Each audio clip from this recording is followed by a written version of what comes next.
వైఎస్ఆర్ అంటే ఏంటంటే వై అంటే ఏంటి, ఎస్ అంటే ఆర్ అంటే ఈ ముగ్గురు బొమ్మలు పెట్టుకొని ఈ 75 రోజుల తర్వాత ముఖ్యమంత్రి గారు గదిలో పెట్టుకొని వాళ్ళకి ఆ సంఖ్యవంశంలో ఏం చేస్తారో అది చేయాలి. అది మనం చెప్పక్కర్లేదు, అది జరుగుతూనే ఉంటుంది. వాటి గురించి మనం ఆలోచించాల్సిన అవసరం లేదు.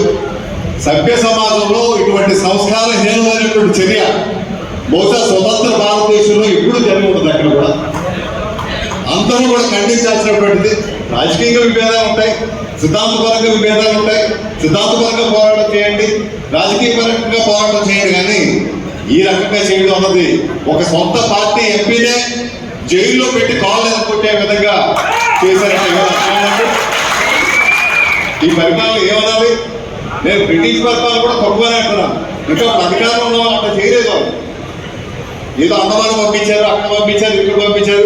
లేదంటే మన మహాత్మా గాంధీ గారు, నెహ్రూ గారు, శాస్త్రి వీళ్ళందరూ ఎక్కడ ఉంటారు, పటేల్ గారు వీళ్ళందరూ మనకు ఉండేవారు కాదు. వాళ్ళు ఆ పని చేయలేదు. కానీ ఇప్పుడు అవి జరుగుతూ ఉన్నాయి. మళ్ళీ ప్రజాస్వామ్యాన్ని కాపాడాల్సినటువంటి గురుతర బాధ్యత పవన్ కళ్యాణ్ గారు తీసుకున్నారు. కాబట్టి నిస్వార్థంగా నాకు ఎన్ని సీట్లు ఇస్తారు, నాకు ఏమిటి పదవులు ఇస్తారు ఏమిటి కూడా కోరకుండా ముందు ఇటువంటి దుష్ట పరిపాలన చరమగీతం పాడాలి, కోకటంలో ప్రేమించాలని పట్టుదలతో ఆయన ఈ కార్యక్రమం నడువు బిగించారు. నాకు ఆయన చూస్తూ ఉంటే ఆనాడు ఉమ్మడి రాష్ట్రం ఏర్పడక ముందు, మన తెలుగు రాష్ట్రాలు ఏర్పడక ముందు 56లో అప్పుడు బూరుగుల రామకృష్ణారావు గారు మంత్రిగా అక్కడ ముఖ్యమంత్రిగా ఉన్నారు. ఆయన తెలుగు రాష్ట్రాలకు ఏర్పడుతున్న ఆయన ముఖ్యమంత్రి పదవి రాజీనామా చేసి సహకరించి ఆయన పదవి నుంచి దిగిపోయి ఈ రాష్ట్రం ఏర్పడడానికి సుగమనం చేశారు. నాకు పవన్ కళ్యాణ్లో ఒక బూరుగుల రామకృష్ణారావు గారు కనిపిస్తారు.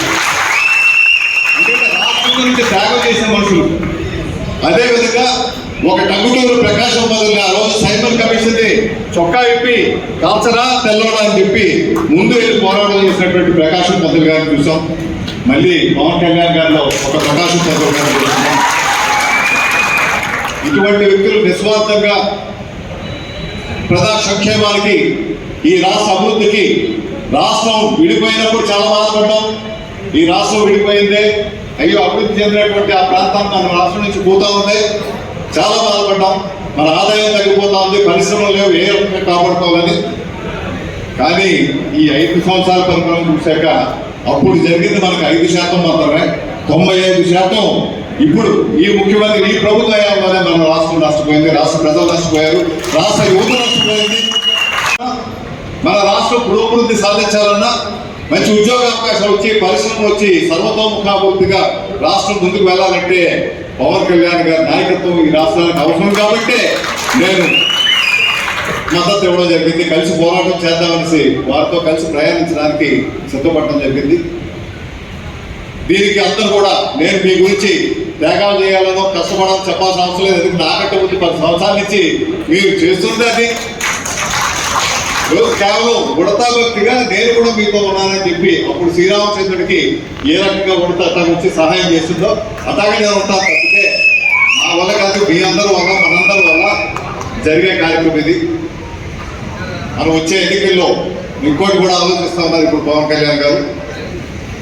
మనకి ఏవైతే అభివృద్ధి కార్యక్రమాలు జరగాలో అవిటితో పాటు వాటి గురించి చర్చించుకుంటాం, చెప్తాం మీకు.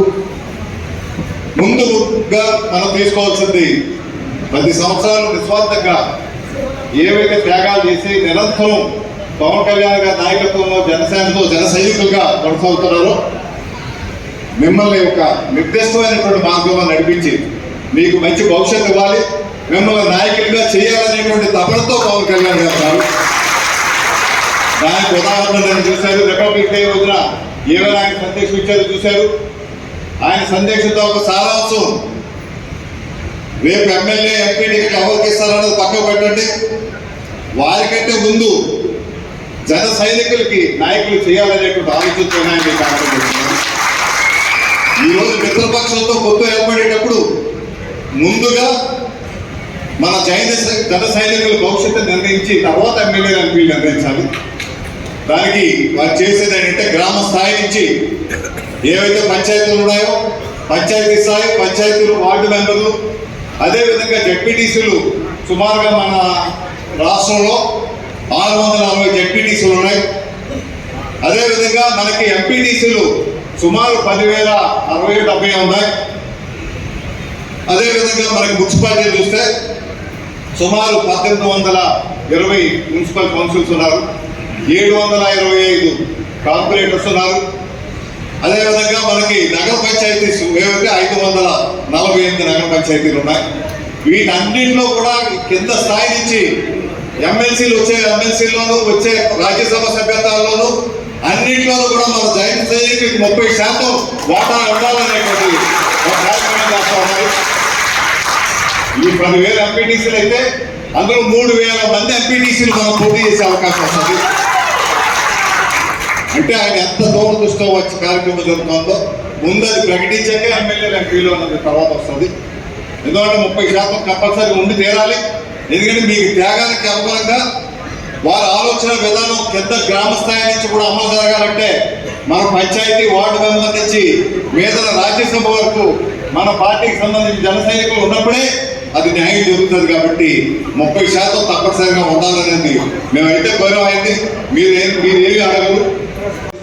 ఉమ్మినేని శ్రీనివాసరావు గారు, తర్వాత మాణిక్యాలరావు గారు, అదేవిధంగా కేంద్రంలో బీజేపీకి నిర్మలా సీతారామన్ గారికి, సురేష్ బాబు గారికి రాజ్యసభ సభ్యులు ఇచ్చారు. అందరూ వాటా తీసుకున్నారు, ఈయన మటుకు తీసుకోలేదు. ఈయన ఒక రకంగా పెడితే ఆయన బోలా శంకరుడు అంటారు. ఆయన ఎవరైనా చెప్తే ఆయన త్రిశూలం పట్టుకొని ముందుకు వెళ్తారు. అటువంటి వ్యక్తి, ఇటువంటి మంచి వ్యక్తులు దొరకడం చాలా కష్టం.